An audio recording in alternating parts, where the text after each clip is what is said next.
La soupe à la grenouille. Histoire écrite et illustrée par Écoute mon histoire. Écoute bien jusqu'à la fin. Je te poserai 3 petites questions. Prêt ? C'est parti.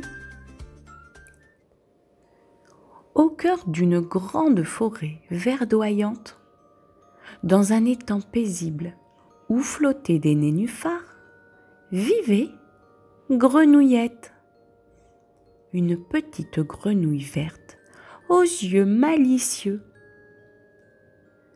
Ce qu'elle aimait par-dessus tout, c'était cuisiner. Mais Grenouillette ne cuisinait pas comme les autres grenouilles. Non, elle inventait des plats incroyables avec des ingrédients que personne n'aurait osé mélanger. Des pétales de fleurs, des gouttes de rosée et même de la poudre de champignons lumineux. Un matin, alors qu'elle sautillait sur les feuilles de nénuphar à la recherche de nouvelles idées, elle aperçut une drôle de lumière scintiller sous l'eau.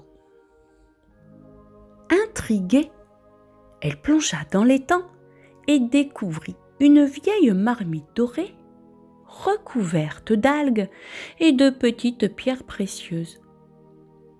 Grenouillette la ramena sur la berge. « Oh, mais quelle trouvaille! Cette marmite est parfaite pour ma nouvelle soupe !» s'écria-t-elle. Elle nettoya soigneusement la marmite et se mit au travail. Grenouillette ramassa ses ingrédients préférés. Des feuilles de nénuphar, un peu de mousse fraîche, des pétales de marguerite, une pincée de poudre magique que le papillon Lulu lui avait donné un jour en cadeau. Elle alluma un petit feu et posa la marmite dessus. Dès qu'elle y versa ses ingrédients, un incroyable phénomène se produisit. La marmite se mit à bouillonner toute seule et une douce lumière dorée s'échappa du couvercle. Une voix douce et mystérieuse résonna. « Grenouillette, cette soupe est magique. Celui qui la goûtera verra son souhait le plus cher se réaliser. » Grenouillette ouvrit grand ses yeux. Elle n'en croyait pas ses oreilles. Elle décida de partager sa découverte avec ses amis. Elle invita Bernard le héron, Margot la libellule et Louis le crapaud à venir goûter sa soupe magique. Quand ils arrivèrent, Grenouillette leur expliqua l'étrange pouvoir de la soupe. « Faites un vœu avant de goûter, mais attention, choisissez bien, » leur dit-elle. Bernard, qui adorait danser, souhaita devenir le meilleur danseur de la forêt. Il plongea son bec dans la soupe et aussitôt, ses grandes pattes commencèrent à bouger avec une incroyable grâce. Il sautillait, tournait et virevoltait comme un véritable artiste. Margot, la libellule, rêvait de voir des arcs-en-ciel même sous la pluie. Elle prit une cuillère de soupe et voilà qu'un arc-en-ciel apparut au-dessus d'elle. Même si le ciel était parfaitement bleu, elle battit des ailes de joie. Louis, le crapaud, était très timide. Il rêvait d'avoir le courage de chanter devant tout le monde sans avoir peur. Avant de boire, il ferma les yeux et fit son vœu.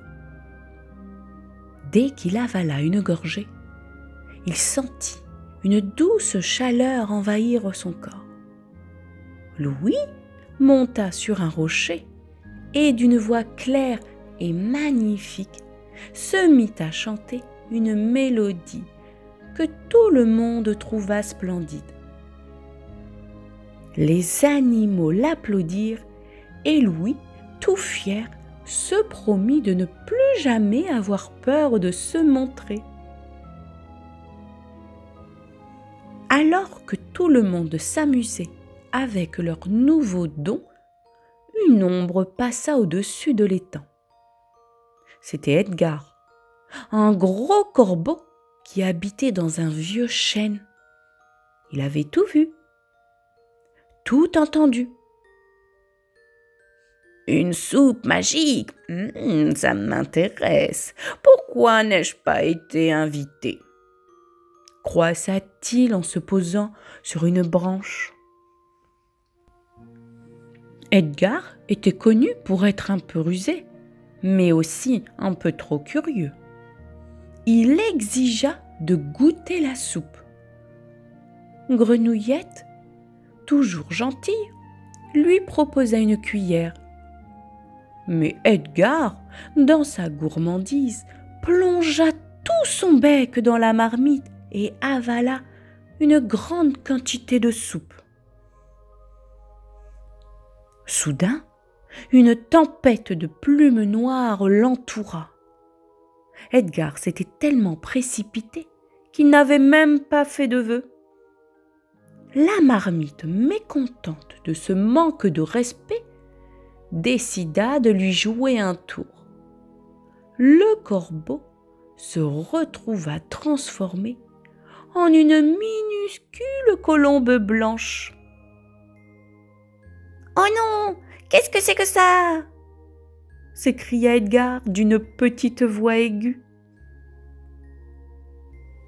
Grenouillette éclata de rire, tout comme Bernard, Margot et Louis.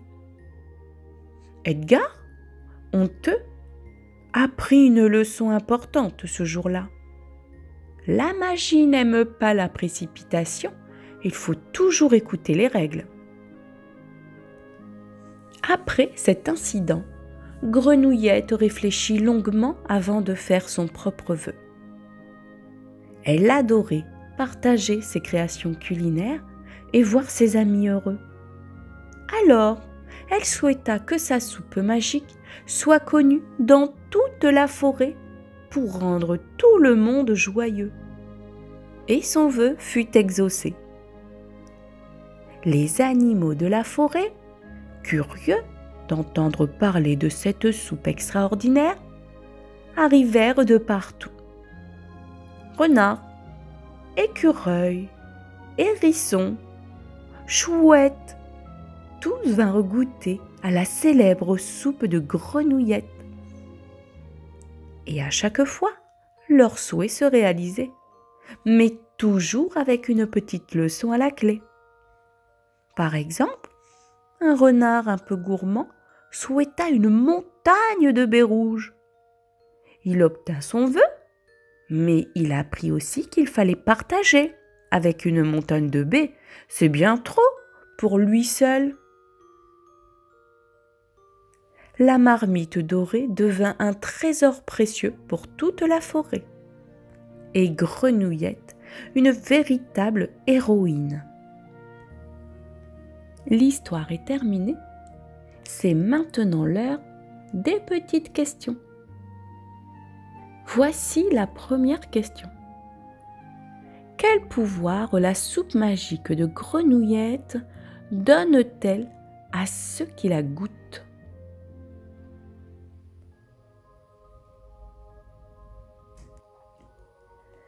Elle réalise leur souhait le plus cher. Maintenant, voici la deuxième question.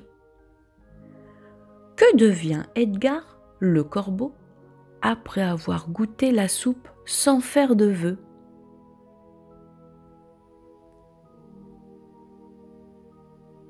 Tu as trouvé? Il est transformé en une minuscule colombe blanche. C'est au tour de la troisième et dernière question. Quel vœu Grenouillette fait-elle pour elle-même?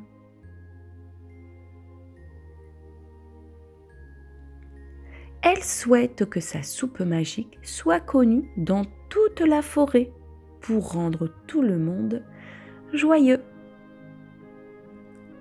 Si tu n'as pas réussi à répondre à toutes les questions, ce n'est pas grave. Tu peux réécouter l'histoire ou demander de l'aide à un adulte. Je te dis à très vite pour de nouvelles aventures.